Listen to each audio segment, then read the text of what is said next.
The road to WrestleMania stopped in Space City, where the stars were out for Elimination Chamber. Bayley and the Boss reached new heights as the first WWE Women's Tag Team Champs. We will talk about that, as well as the universal love for Kofi Kingston in the Men's Elimination Chamber, despite falling to Daniel Bryan. The WWE then went from Houston to Louisiana, where the crowd seemingly disappeared into a black hole. We break down the sparsely attended shows and the special appearances of big NXT stars on the main roster. We will also take a spin around the globe for our Rev Pro showdown between PAC and Will Ospreay, and we get you ready for Honor Rising in New Japan. All that next. WrestlingInc.com brings you Two-Faced Wrestling Talk, the podcast that goes beyond WWE and goes in depth on ROH, NJPW, Impact, and more. Also featuring fun pop culture and wrestling crossovers, listener Q&As, and extended discussions about wrestling topics past, present, and future. Now, here's your host, Kelsi. Hi, and welcome to Two-Faced Wrestling Talk. I'm Kelsi, and this week's a little different because I'm joined remotely by my co-host, Paul. Yep, I'm kind of in between where we were over the weekend at Elimination Chamber and, of course, our home base in New Orleans. I'm over in Lafayette, Louisiana, doing play-by-play of the state soccer championships. And as we record this podcast, it's going to be hard for this podcast to live up to the soccer match I just covered, which was just insane, a 5-4 overtime game. Last second goal, it was crazy. That's pretty cool. But the funny thing is, Lafayette is where Raw took place this week. It is. And we'll talk a lot about Raw, but also Smackdown, because we were at Smackdown Live. We weren't at Raw, but we were also at Elimination Chamber. We've had a busy week. So we'll get into all of that. But in our second block, we'll be talking non-WWE with NWA stuff, ROH, and also a little tiny bit of Honor Rising. So, all that to look forward to, but first, be sure to check us out on social media at TwoFacedPod, TWOFACEDPOD. Also, you could check me out on my Twitter. No, I did not put out a poll on my Twitter this week for my t-shirt, but I literally have 5 polls out right now, including a Poppin' Wrestling Connection, which will come to you later in the week, as well as a whole bunch of other polls, just wrestling and non-wrestling related, and you could follow me there at SuperKickingIt, SuperKickingIt. Well, also, Kelsi, we want to make sure we thank our good friends at St. Arnold Brewing. As we were over at the Elimination Chamber, we did the live podcast from the brand new beer garden, which was phenomenal. We want to thank them for all their support. We had a great time over there. Everybody was super nice. We met quite a few fans, which was awesome, and obviously drank some delicious beer, so thanks to St. Arnold for hosting us prior to the Elimination Chamber. Yeah, it was a good time, but I think it was the perfect way to prepare for the show, to talk about what we were looking forward to and not looking forward to. Some surprises in the pay-per-view, some things that kind of played out exactly how I predicted, funnily enough, because I usually never have correct predictions, but this time I actually had quite a few correct predictions, which is just crazy to me. But I actually enjoyed the actual pay-per-view. It was a good way to get hyped up, and then the pay-per-view really didn't disappoint once we got there. The crowd was awesome, and I think one of the main things I took away from the show was Kofi. He really just had another awesome performance after that great gauntlet match he had during the week on TV. So to me, his momentum is just building and building, and obviously now we know after Smackdown that he's going to be facing Daniel Bryan at Fastlane, and I'm so excited for that. But heck, I would have liked to see them face off at Mania, but I know they probably don't think that's a Mania match. But to me, I'm just as excited to see that at Mania as any other match that Daniel Bryan would have. Yeah, and I mean, you talked about the crowd. They were going crazy for Kofi at Toyota Center, and you, me, everybody around us was so into it. Everybody wanted Kofi to win. And you mentioned the crowd. Look, they were great at the beginning of the show. The cruiserweights, as we saw on Tuesday night at SmackDown, can be ignored by the crowds. Not the case at Toyota Center. Buddy Murphy and Akira Tozawa put on an amazing match. I really thought Tozawa was going to get over the top. Didn't happen. Buddy Murphy retained, but the crowd was awesome from that match all the way through. There wasn't a lot of dead time where the crowd wasn't into it, unlike our show in New Orleans. Yeah, I know. It was kind of like crazy difference, but I actually was surprised the crowd was loud, but it didn't seem as filled as I thought it would be, and I don't know why that is. Like, I went to Royal Rumble in San Antonio, not that far from Houston, obviously, and the Royal Rumble, there's a lot more people around town, and a lot more traffic around the arena. For this show, it didn't seem as trafficy, and it just didn't seem as many people walking around outside, like getting concessions, and the merch lines were long, but it's hard to gauge really what the crowd was actually like and how big they really were, but they sounded loud at least, and I guess that's the most important thing when you want to have a good atmosphere when you're attending a show like that. Yeah, it was a good crowd and a really good show. Right off the bat, I mean, the first Elimination Chamber match was the women's match, and I'll admit I kind of had low expectations for that match. I really didn't think it was going to be great. I think we were all pretty much in agreement. It was either going to be Nia and Tamina or Bayley and Sasha Banks. One of the two were going to win it, but along the way, I thought, the Iconics, for all their goofiness, actually performed pretty well.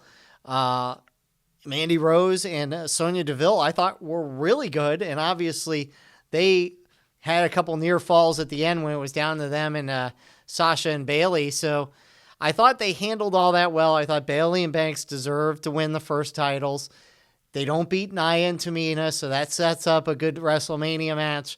So I thought all that was handled well, and I thought it was a pretty well-wrestled match. It surprised me as well, and I am so glad Bayley and Sasha won, because to me, that makes their whole non-existent feud acceptable. Because, last Elimination Chamber, rewind a year, we were getting little teases of the feud they were going to have against each other. But then they made up, and they had that whole therapy thing, and then they were friends, and then we all started to speculate they must be doing something with women tag teams, because why else would they not utilize their great chemistry? Remember, they had that awesome NXT TakeOver match, and to me, that's one of the best women's matches of all time, and I know they could replicate it on the main roster, but yet they have not pulled the trigger time and time again.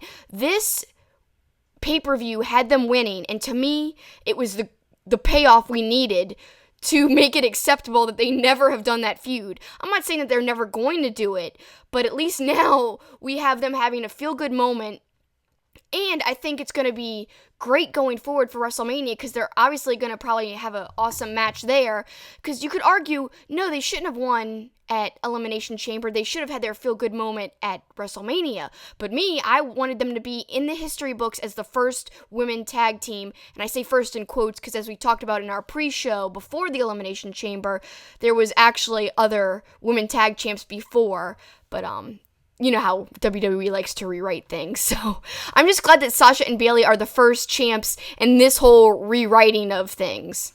Well, it's funny you mentioned that, because obviously somebody made a point of putting that on our comments on the broadcast, the live podcast, and I went back and thought about it, and technically it is true. Sasha and Bayley are the first WWE women's tag team title holders. The previous tag team was WWF. So that's your big your big saving grace on why they are making history as the first.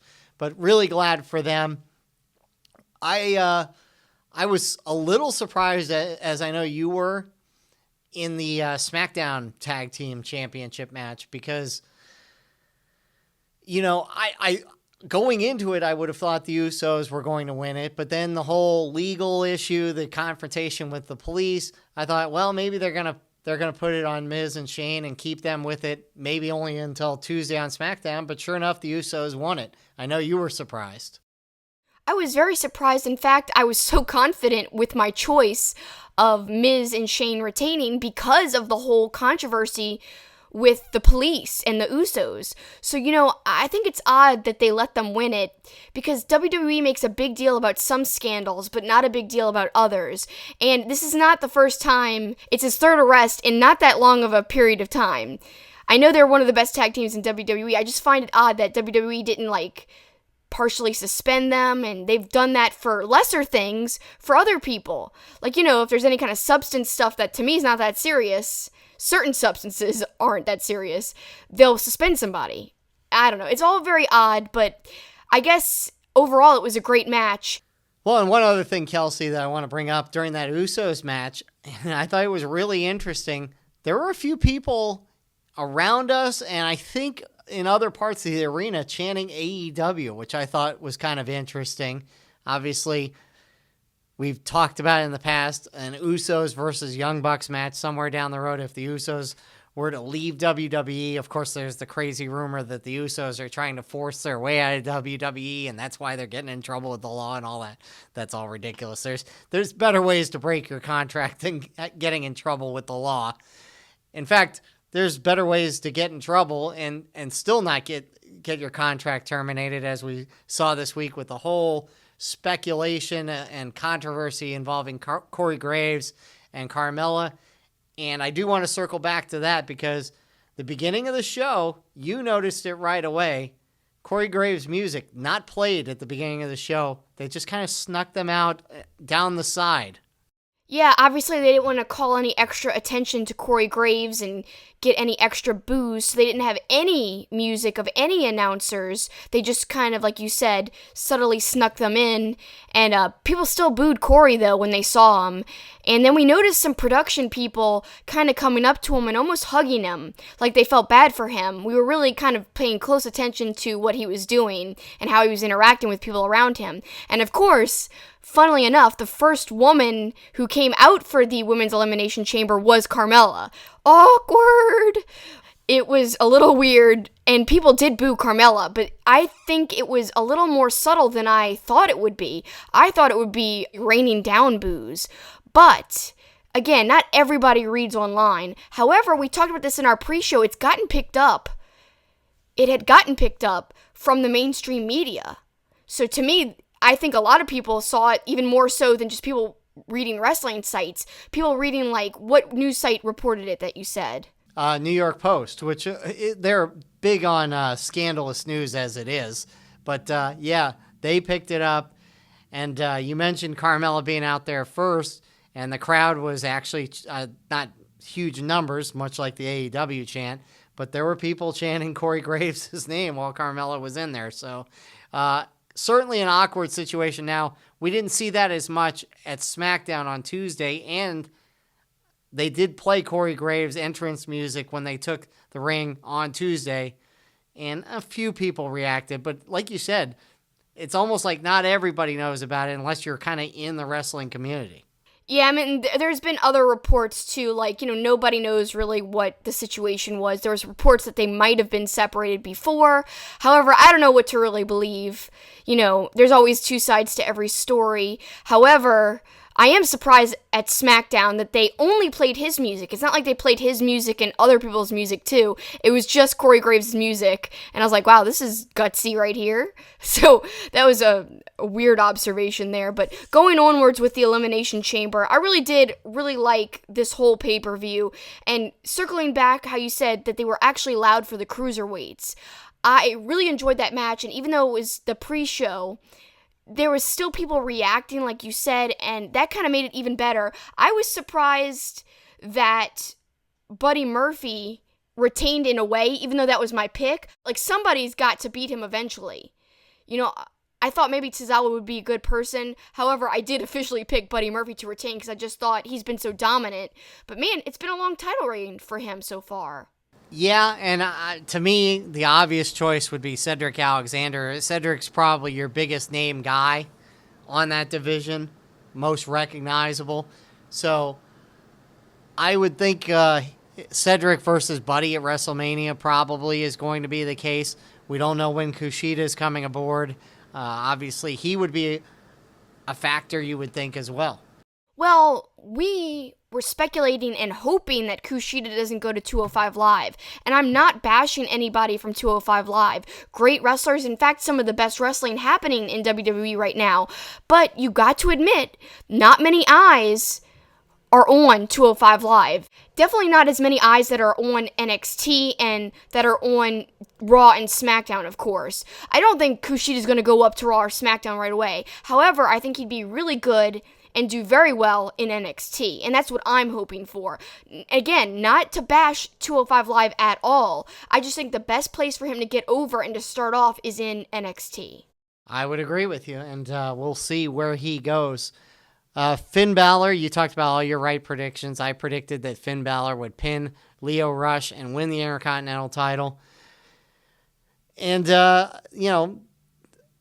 had the Baron Corbin joining with Lashley and Drew McIntyre to beat up Braun Strowman, which you thought maybe that's the beginning of a formation of some sort of new allegiance there between Lashley and McIntyre. Yeah, I mean, WWE, funnily enough, doesn't really like factions.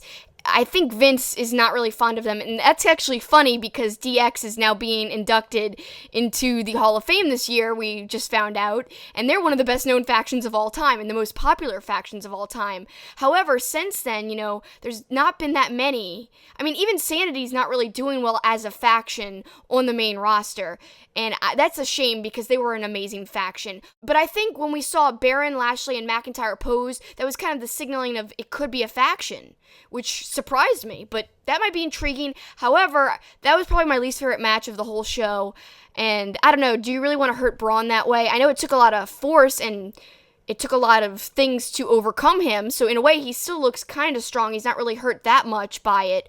However, I'm just surprised by the booking of it. I don't know. Yeah, it was just another match to put in there, I think. I'm just glad that feud is over, because I'm over it, so I don't know. Well, let's go to the men's main event. We touched on it at the beginning of this discussion. First and foremost, let's start with Samoa Joe. We both predicted that he might actually win this thing, and it's the exact opposite. He's the first person eliminated. What are they doing with Samoa Joe? I don't know, but I'm pretty disappointed about this. I loved the Elimination Chamber match. That was my favorite match of the night. But, having said that, I think it was totally wrong to have Joe go out first. You can't keep doing this to Joe. He has no significant wins, really. I mean, maybe a few here and there, but really he's lost a lot. And you've got somebody who's organically over, one of the best talkers you have, and is a phenomenal wrestler. No pun intended, because AJ was in the match. But you're going to throw all that away if you don't give him some big wins eventually, because after a while, people will stop caring. No matter how good he is, they'll stop caring, and that is a shame. Get this man a belt. I said this on the pre-show that we had at St. Arnold. It's ridiculous that this guy has not had a belt. He can carry a belt very easily. He's awesome on the mic, like I just said. I don't know. Why couldn't Hardy be the first one eliminated? Why couldn't they have just, kind of waited to have the first person out of the match, waited till Jeff Hardy was in the match, he did his little, swanton, and then they could have eliminated Jeff. Yeah, I mean, I guess it doesn't matter if you don't win it. What does it matter where you're eliminated, I guess? But I really would like to see what they're going to do with Samoa Joe, because he needs a belt sooner than later. And look, I get that R-Truth's holding the U.S. title. Maybe it's a little bit of a reward for, being a good soldier, as we've talked about for certain people in the past. Samoa Joe should be the U.S. champion. If he's not going to be the WWE champion, he should be the U.S. champion. But going on with that match, I thought that there were some great spots. The RKO of AJ catching the phenomenal forearm and RKOing him was awesome. Of course, Jeff Hardy did a crazy spot. But as you mentioned at the beginning of the segment, it was all about Kofi, and man, the crowd was so behind him and so wanted him to win. I mean, I was screaming at points when I thought Kofi could win. The whole crowd kind of was feeling the same way as me, because everyone was on the edge of their seat, and with each kick out of Daniel Bryan, they were like, no! Or with each kick out of Kofi, because sometimes, Bryan almost pinned Kofi, people were like, ah! So as soon as he kicked out, people were like, yes! And they would chant Kofi. It was just really kind of magical, and I hate to be corny like that, but very few things in WWE, in my opinion, in this day and age, really kind of elicit that emotional response that we saw firsthand at Elimination Chamber. I thought that was special, and you really can't emphasize it enough because you just don't see that often anymore. That's something special. And let's fast forward to Smackdown. They could have opened the show with Kofi, and that would have been a huge pop. There was not a big crowd at that Smackdown, as we'll get into later in depth. But to get the crowd going, even a small crowd can sound really on fire and really loud if you get them going. Now, they could have done that with Kofi opening up the show, but instead they had Miz and Shane. And yeah, I know that's furthering the story about them breaking up, yada yada, but they could have done something fun with Kofi, and he could have still had his match at the end of the night. So I don't know. Yeah, I agree with you. And that's a good transition into the TV out of Elimination Chamber. As that show was going on, in that match, the 6-man tag, I really thought they were setting up, and they still might, Kofi versus Randy Orton, kind of reliving that great feud they had, which was really Kofi's most significant singles push years ago. In fact, I'd like to go back and watch that match at some point because it was brutal, if I remember correctly. So we thought maybe they were setting that up. We weren't really sure. And then SmackDown ends with the announcement that he's going to go against Kofi, Daniel Bryan and Kofi at Fastlane, which we do have to admit funny enough, forgot that there was another pay-per-view before WrestleMania. We were thinking that Elimination Chamber was the last one. That's how forgettable Fastlane is. Yeah, we forgot all about it. We were like, yes, Elimination Chamber is sandwiched right in between WrestleMania and Royal Rumble. What an unfortunate position. Which it basically is still somewhat sandwiched, but yeah, I totally forgot about Fastlane because it's not very consequential usually. And it's really not that big of a pay-per-view in terms of things that happen. And I really don't like the name of it either. I'm sick of all these racing theme pay-per-view titles. It's odd. But whatever. That's a story for another day and a discussion for another time. But I am excited about Daniel Bryan versus Kofi. However, like I said, it could have been a Mania match to me. I know not to maybe WWE, but I don't know. I'm kind of lamenting that a little bit. However, I'm not complaining because I am excited for the match itself. They had some great sequences in the Elimination Chamber match, so I know it'll be a great extended singles match. However, we will go back and watch that Randy Orton and Kofi match, and I'm hoping that maybe, do you think that could be worthy of a singles non-title match at Mania if Kofi doesn't win? That's what I'm thinking. I think Kofi doesn't win at Fastlane. Maybe he goes against Randy Orton. Then you question who Daniel Bryan will go against at WrestleMania. Maybe that's where we get Samoa Joe finally. We'll see. Let's talk about some other TV talking points quickly. I know we don't go into depth a lot of times about WWE TV, but, this was kind of a big week in TV. Wrestling Inc. actually reported that Raw did its best number, non-football. Even better than after Royal Rumble, right? Yeah, and that's ironic because, as we mentioned in the beginning of the show, you're in Lafayette, and the Lafayette crowd for Raw was terrible. All these NXT call-ups, and it was dead quiet. So that is odd, but it doesn't surprise me, and I know it doesn't surprise you, because lately, now traditionally, New Orleans used to be a wrestling town back when Junkyard Dog was popular. I mean, he would sell out shows. But now it's not popular here in terms of they don't sell out buildings. Many times we've been to Raw and SmackDown in the Smoothie King Center. Now that's in New Orleans. We're talking about Lafayette. But I've been to a SmackDown in Lafayette as well. And to me, that didn't sell out either. So no matter where in Louisiana, it seems like it's not doing that well. I've even been to, I can't remember if it was a Raw or SmackDown, but it was in Baton Rouge, and that didn't sell out either. So Louisiana as a whole right now just isn't a very good market for WWE. That's no surprise because a couple of years ago, they graded certain cities, and New Orleans was actually graded lower than Lafayette, funnily enough. They graded them separately. I think Lafayette was like a B or an A-, and New Orleans was a B-, I believe. I could be totally wrong, but they definitely were separated and Lafayette was higher. That's ironic because, like I said, the crowd was dead. And I think it's because it's more families who make up that crowd. When I did go to the Lafayette show years ago, I remember just a lot of kids, a lot of families, and a lot of casual fans who probably don't watch NXT. Well, and you bring that up, and the TV ratings aren't reflective of the live audience. The TV ratings probably showed that people are actually excited about the storylines and the actual emphasis on wrestling. And these promotions of the NXT people were interesting. We don't know whether they're permanent or not. And I want to tie this into your crowd discussion. It was interesting to see who they reacted to. Aleister Black seemed to get a huge pop. Ricochet got a huge pop. In both shows, Gargano and Ciampa, it was like people didn't know who they were. And this is the NXT North American champion and the NXT champion. So if they're going to know anybody, not to mention their great DIY, from takeovers and everything else, that was the part that surprised me more than anything else about the NXT call-ups. Are they call-ups, though? Yeah, that's a good question. Are they call-ups, or is it just a little pop to get guys over? We'll talk more about Johnny Gargano a little bit in NXT, but whatever it was, whether it was just a tease, they kind of have teased a little bit that there may be a little more crossover of the brands. I don't know if that's something that's on the horizon as well, but I mean, the crowd for Gargano and Ciampa in New Orleans was okay for SmackDown. We watched Raw. It was like they had never heard of these people. There was no reaction.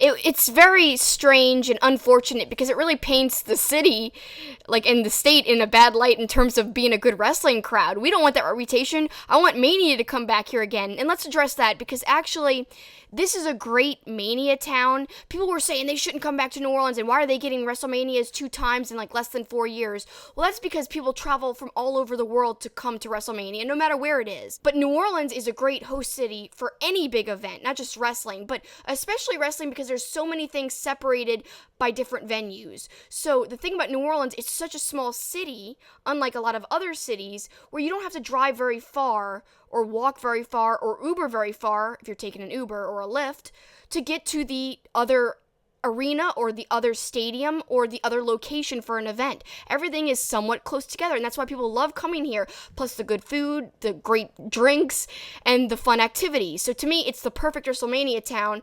The Raw and SmackDown stuff really has no kind of bearing on what the WrestleMania crowd was like. I've been to both Manias in New Orleans, and they were phenomenal with crowds and with the atmosphere. Elsewhere on Raw, and you hit on it a little while ago when you were talking about factions, first announcement of a Hall of Fame class, DX is going to be inducted, and I thought this was interesting. You and I have talked about this in the past.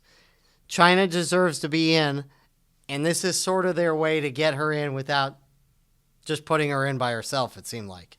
She could easily go in by herself, and I think she deserves to go in by herself, but I'm not complaining because this could be the best thing that we're going to get in terms of her going in. It might be the only compromise we have.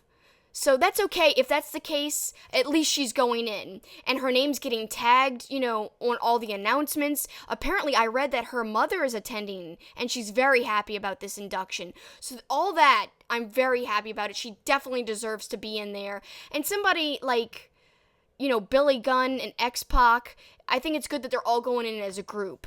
Because I think it just makes sense, and this way they all get to be Hall of Famers. Because they all deserve it. I mean, DX is one of the most popular factions of all time, as we talked about a little bit ago.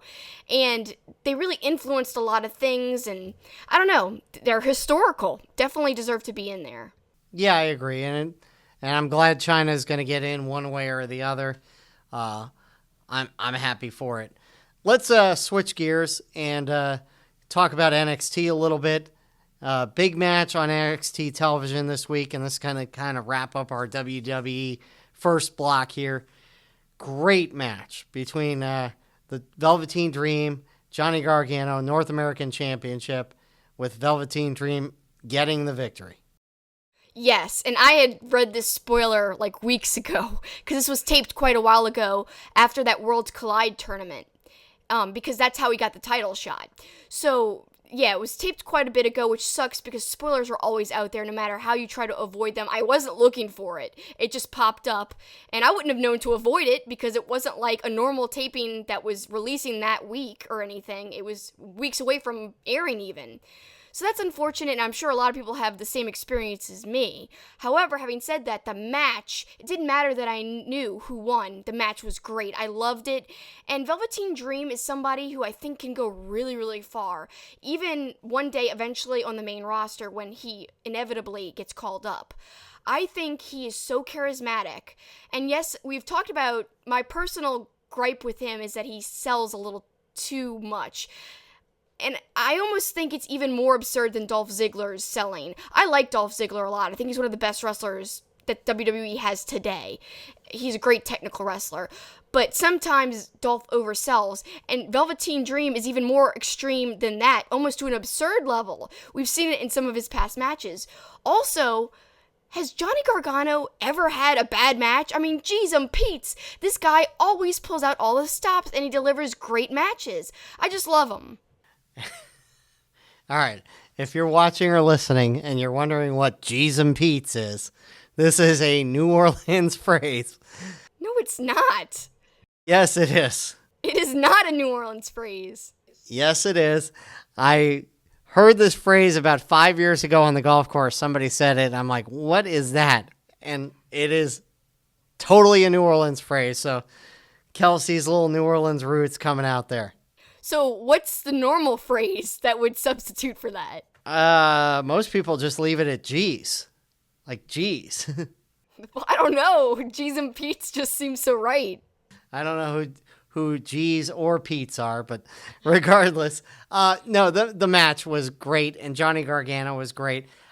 To me, the couple things that stood out was, number one, the point where Gargano is bending Dream's arms back, and the torque on his shoulders, it looked like he was going to rip his shoulders out of the socket. I mean, his arms were, well, I can't even pretend to stretch that far back. That was crazy, and great psychology there, working over the arm. And obviously, it took a lot for Dream to beat Gargano, because there was a lot of near falls, including he had to do 2 Dream Valley drivers before he even did the Purple Rainmaker. It's a lot to overcome Johnny, but he did it. And like I said, the charisma factor with Velveteen Dream, I think, is incredible and totally warrants him having the title. However, I'm a little bummed that this was literally Gargano's first title defense, and he loses it. So to me, that's a little odd, and we don't even know if he's called up, because you could say, well, if he's getting called up, that makes sense. Or if they're trying to reform DIY, which we kind of did see them tag together. And we'll circle back to that, because there was a scary spot with Ciampa's knee that we all kind of gasped at in the arena. But before I go to that, let's something on commentary that I thought was interesting. They didn't say they were called up. On commentary, they literally said NXT made their presence felt on Raw and Smackdown this week. And they did a little short recap. So they didn't say they were called up. They said they made their presence felt. So to me, that almost indicates that they're still going to be in NXT. But I could be interpreting that wrong. No, I think you're exactly right. I don't think it is a call-up per se. I think it was a chance to infuse some fresh blood on your way to WrestleMania without your big stars getting hurt. And, you'll notice Seth Rollins had a minimal role on Raw.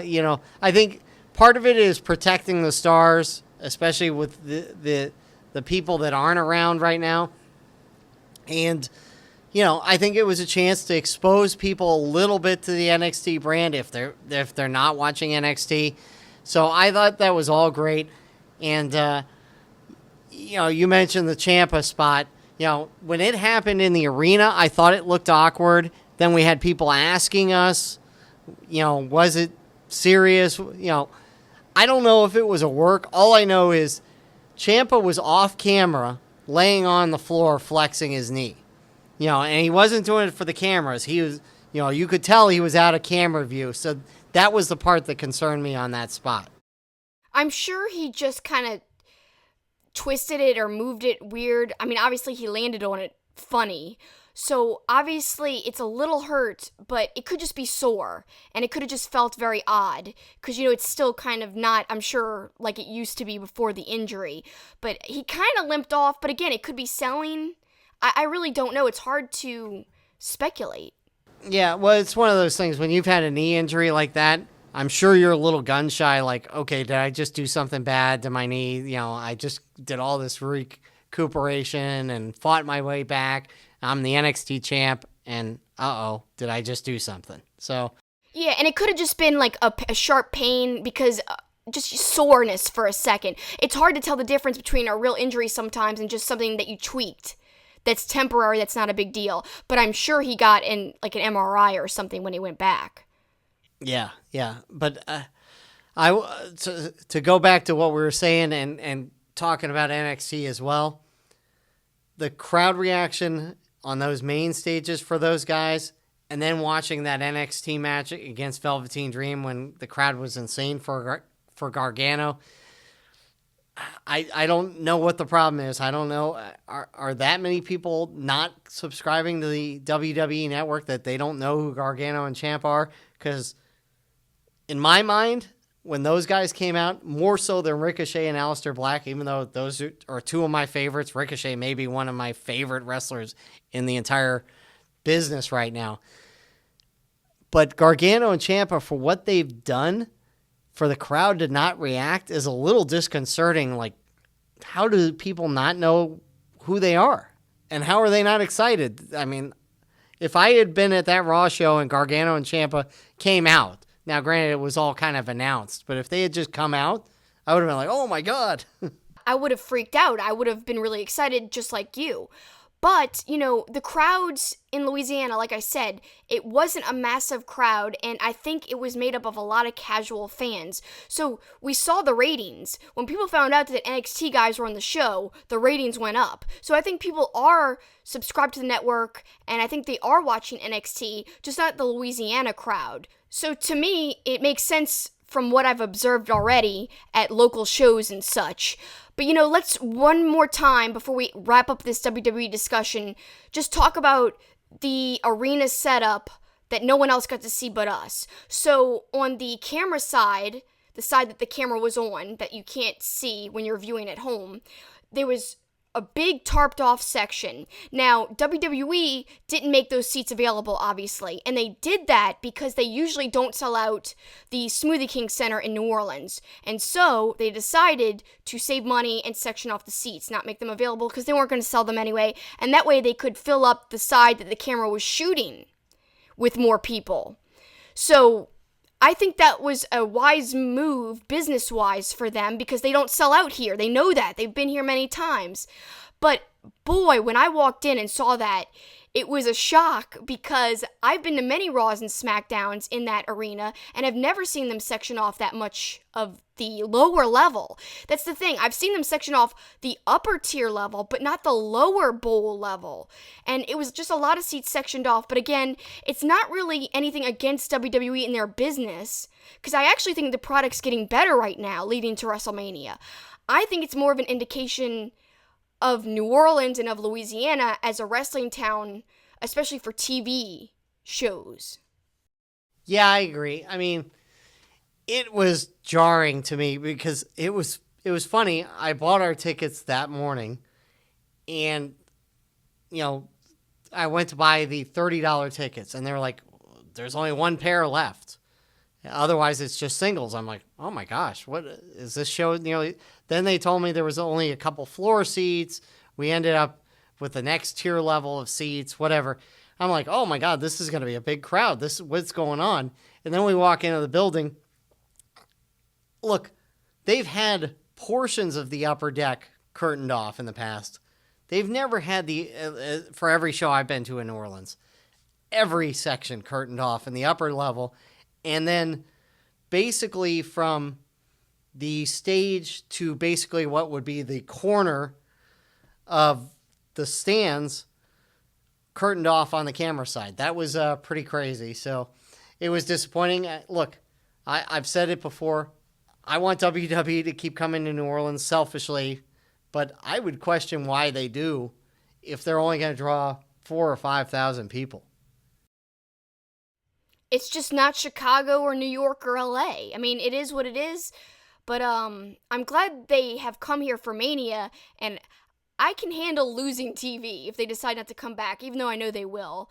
I mean, they only come back once or twice a year anyway. You know, they make their way around the country, and like we said, it was in Houston that Elimination Chamber took place, so it only made sense to come this way towards Louisiana and stop off. You might as well. It's not that far of a drive between the two places. Obviously, we drove it, so we know that it's drivable. So yeah, WWE just thought it made sense. They didn't really lose out a lot of money because not the whole arena was available even. But again, it's just not like those big wrestling towns, and as long as Mania comes here, I'm okay. Well, we'll see if WrestleMania comes back here anytime soon. Obviously, a lot of other cities would like the opportunity to host WrestleMania as well. But as you mentioned, New Orleans is a great city for whether it's WrestleManias or Final Fours or anything else. It's a great host city. Well, I think that's enough WWE talk. Don't you agree? I mean, geez, yeah, I've been praising it. We've been talking about it forever. That's unusual for us, but we had to go in depth because we were there for 2 out of the 3 shows. But it is rare for Kelsi to talk that much about WWE without her head exploding. So we're going to go back into her comfort zone when we come back on Two-Faced Wrestling Talk. We're going to talk about a great match in Rev Pro between Ospreay and PAC. We're also going to talk about Honor Rising and a little NWA and Ring of Honor talk as well. St. Arnold Brewing Company, located in Houston, is Texas' oldest craft brewery. Their goal is to brew world-class beers and deliver them to their customers as fresh as possible, making them the best beers in Texas and Louisiana. Their customers are beer lovers, people that appreciate great, full-flavored beers. So whether you're enjoying an art car IPA or a smooth-drinking lawnmower, look for St. Arnold beers throughout Louisiana and Texas. Our Two-Faced Wrestling Talk logo was inspired by Two-Face, the Batman animated series character, and his coin. The logo was designed by the talented and creative artist Eric Hudson. Eric creates wrestling-themed pieces as well as other pop culture art. He is also currently working on a Roddy Piper comic book. You can follow him on Facebook, Twitter, and Instagram at Dreaded Dinosaur. You can also support his work by becoming a patron at patreon.com/dreadeddinosaur. Please check out his work. Welcome back to Two-Faced Wrestling Talk. I'm in Lafayette. Kelsi is in New Orleans. Raw was in Lafayette. Kelsi, as you know, we were together for Smackdown in New Orleans. But the second segment, we're not talking about either. We're talking about some of the other promotions, and we're going to start with Rev Pro and a guy who used to be in WWE, now known as PAC, going against Ospreay and Rev Pro in a 30-minute time limit match, which was really just a great match and kind of set the stage for more between them. It really did, and I was hyped for this match because as soon as people were saying Neville was going to leave WWE, Ospreay tweeted out, "Give me PAC." And of course, PAC was what he went as before he joined WWE when they changed his name to Adrian Neville. So yeah, Ospreay wanted to face him before he was even officially allowed to leave. And I think that's awesome because finally we've seen it months and months later pay off to where they finally got to meet up, and I hope we get to see it again. However, after this match, in another match PAC had, he really hurt his finger really bad. There's a disgusting picture circulating online where you could see part of his finger is pointing a wrong way, and it's really gross. And having broken one of my own fingers in middle school many years ago, I know it's really painful, and my finger kind of bent backwards, but it wasn't pointing a completely different way permanently after I held it up, after I fell. But let's hope that he recovers quickly from that, because it looked brutal and gruesome and gross. Well, in the match itself, prior to that, and by the way, you tried to make me look at that picture and I refused. The Ospreay PAC match, some cool little spots. I loved Ospreay hurdling the railing. I thought that was pretty cool. The PAC brainbuster on the ramp was awesome. But more than anything else, one of the first things you commented on was the English crowd. I love the English crowd. I always have. I mean, they're the people who came up with John Cena sucks. John Cena sucks. So thanks, guys, because that's an awesome chant, and I used to love singing that.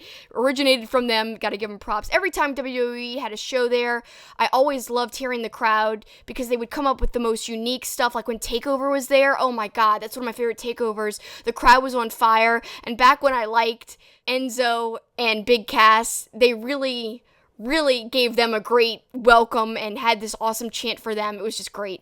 But besides that, we actually got to see English crowds firsthand when we were in Newcastle about a year ago, really, a little over a year, when we went to a Defiant Wrestling show. At the time, it was called WCPW, and we got to see firsthand how boisterous and loud and rowdy they can be, and it was awesome, and I'll never forget it. It's one of my favorite experiences at a wrestling show because of the awesome environment, and I think this PAC Ospreay match is another example how the English crowd really adds to whatever match is happening.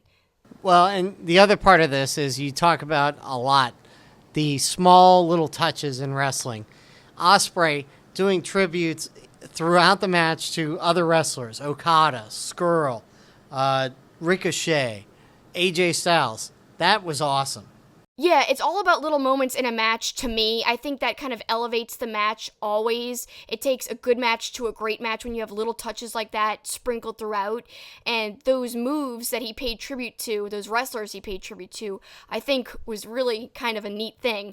However, there's some parts of the match that are a little foggy to me. It was really late when we watched it. I was drinking beer, and I don't really remember some parts. So I can't wait to rewatch it and kind of absorb every little element, every moment, and really get in there and have it sink in completely. But I know it was awesome. And then I think one of the best parts is that Pac's heel work was really featured heavily in the match. And that's, again, he's such a great character. His heel work has really been on point, and he's been getting better and better. And I just think he's a top-notch heel, one of the best in the business, not just outside of WWE, but even including WWE in the conversation. He's one of the best heels out there. And it was evident in how the match ended. He let time expire because, as you said, it was a 30-minute time limit match. And he just, after he'd hit a low blow on Ospreay, just let the time go out. I loved that. Thought it was the perfect way to end the match, and it didn't hurt Ospreay or Pac. So, right way to go there. Let's shift gears to Ring of Honor television, and while I've been away working soccer, you had a chance to catch up on Ring of Honor television and got a chance to see some of the good and some of the bad with Ring of Honor. Yep, I watched Ring of Honor and it's episode number 387, and I'm going to mention something that you always kind of have a problem with, and you're right. So the first thing that they set up for this show is the 6-man Mayhem match, and two of the participants in the match were Sabin and Flip, both of which are injured right now. So they're not currently wrestling for the company, and this is the problem. When you tape 4 and 5 TV episodes at one time, then you've got injuries come up to where it doesn't make sense, currently with what's happening in the company. Well, and take it another step forward. I mean, we're seeing Lifeblood on these Bound by Honor shows and things like that. Yet a week ago on TV, they're showing them forming. Well, we're already seeing them wrestling before you even see them forming on TV. It's just not a good setup. I know the reason they do it. It's because of cost. I get that. But they've got to narrow that window. If they've got to tape shows, it can't be more than 2 or 3. I mean, look, we wanted to see the Nick Aldis PJ Black match, which you're going to talk about here in a second. That happened weeks ago. And we kept turning on Ring of Honor television, and they were still showing shows that were recorded in Philadelphia. And that was another 2 weeks before we even got to the shows in Atlanta where the Aldis PJ Black match was. So they got to narrow that window somehow. I don't know how to do it, but they got to figure a way. I have to agree with you because, it just makes people confused if they're watching current TV, but they might have read, oh, Flip's hurt. Then they see Flip wrestling in this 6-man Mayhem match, and they're like, what the heck? I thought he was out injured, and they might not realize the difference there, and they might get confused. So to me, yeah, they've got to do something differently there. But also they had promoted before this episode that it was going to be the Best Friends versus the Briscoes for the main event. And unfortunately, they had to replace Trent Beretta in the match. So it was Chucky T, part of the Best Friends, but then they got Colt Cabana, and that was kind of like a surprise. He was doing commentary. Nobody had announced who Chuck's partner was. Chuck come out and said, you know, he's not my best friend, but he's a really good friend. And Colt took off his announcing gear, and he had his, like, ring gear underneath. It was awesome, and the crowd loved it. The crowd was, you know, chanting for Colt, and they were really excited. It just shows you how over Colt is, and I love Colt so much. Something funny that happened during that match, just two quick things. Colt goes up to Chuck Taylor and tries to hug him. Then they decide against it, and they just shake hands. And on commentary, they said, yeah, they're not best friends, you know, but that's what good friends do. Shake hands. Then later in the match, you know how Colt Cabana's whole theme song is Colt Cabana, boom, boom. And then he's got boom boom on his ring gear. Well, on commentary, Ian cracks me up with his references. He referenced a random, like, Pulse song from the 90s. And he said it so, like, formal. He goes, boom boom boom, make you want to say wayo. But I can't even do it as formal as Ian did it. So he just throws that in the match when Colt was having a good offensive move. And I was just like, this is absurd, I've got to write it down. Overall, great match, but of course the Briscoes retain, which was no surprise. And then why don't you let everybody know about that Aldis PJ Black match? Yep, so then moving on, kind of NWA related, because it was also released on NWA's YouTube channel. It wasn't just a part of Ring of Honor television. So if you want to watch the match in full, yes, you can watch this episode of Ring of Honor, or you could just go find the match at youtube.com/NWA. It was a decent match, and as we know, it's been reported that PJ Black has signed with Ring of Honor, which is a great acquisition for them. To me, the match was good. Not my favorite Aldis match by far. There was two awkward spots and sequences where the timing just was off between them. However, I'm not taking anything away from the acquisition of PJ Black. I think it's a great coup for Ring of Honor. I think he's a steady performer, and I love Aldis, so I'm not bashing him either. I just think their timing was off and their chemistry wasn't there that night. That's okay. It happens all the time. Still was a decent match, and I'd still recommend going and checking it out. And really, the thing in the NWA that I'm most looking forward to is the Crockett Cup, and also that Aldis versus Skrull match. I can't wait for that. And of course, we saw some of that build. They released that on NWA's YouTube channel as well. There's a whole sequence where Aldis is speaking, he calls out Marty Skrull, and they have a whole interaction. It's awesome. Well, speaking of Ring of Honor, many of the stars are headed to Japan, and by the time our podcast airs, one of the first shows in the Honor Rising Series 2-night event will have aired. So we're not going to preview any of that, but we're going to go into depth reviewing the shows and taking our best parts of it next week on the show. But Kelsi, to kind of get the conversation going about this show, you put out a poll this week on what match people were most looking forward to. Yeah, and it was hard because actually I've looked at the cards and I'm really excited about them actually. I love when Ring of Honor guys and New Japan guys work together, and this one's cool because these shows are in Japan. So the Ring of Honor guys actually get to go over there versus the Japan guys who usually come over to the States and perform with Ring of Honor. So I like this. It's a little change up of the usual, and just there's so many matches. I could only list 3 and then a choice that was my 4th choice. So I said, we'll be talking in depth about both New Japan Honor Rising shows next week. Which match are you most looking forward to? So many ones that I'm excited for that I can't even list them all. Ospreay versus Castle is a good one. Goto versus Cobb. And I said, if your match isn't listed, why don't you comment it? Well, the match that won out of the poll with 52% was Okada, Tanahashi, and Lethal versus The Kingdom. I think that's going to be a great match, and we know that the tension's been building for a very long time between Lethal and Matt Taven, so that should transfer over into that show, into that match, and it should be great.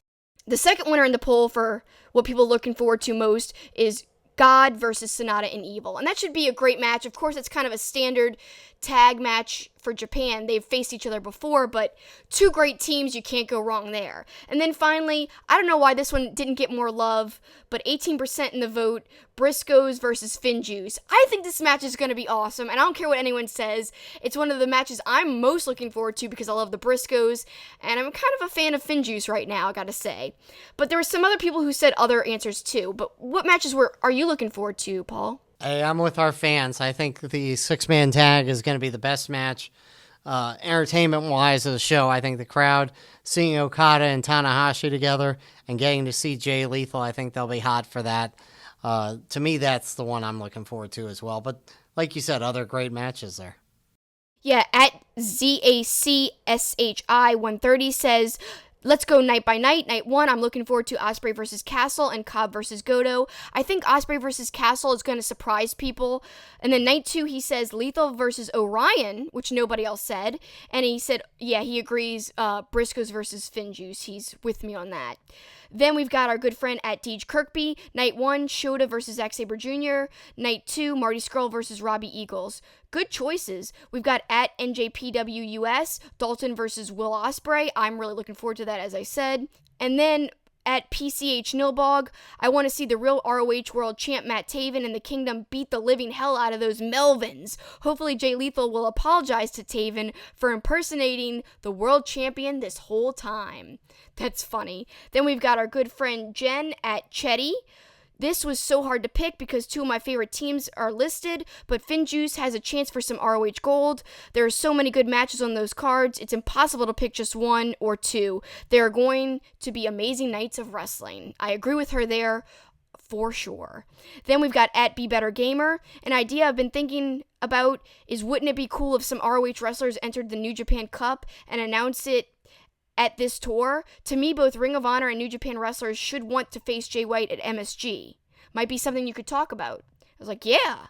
Then we've got at Miss Amanda Jane, and she's looking forward to the Never Six-Man Championship match. And of course, Colt's in that match, and she loves Colt, so that makes sense to why she'd be excited for it. And I love Colt too, so I'm looking forward to that one as well. Well, I want to go back to the one comment. Some of the Ring of Honor guys in the New Japan Cup, New Japan does put some outside wrestlers who aren't regular parts of their promotion into some of their tournaments, so I wouldn't be surprised if we saw that.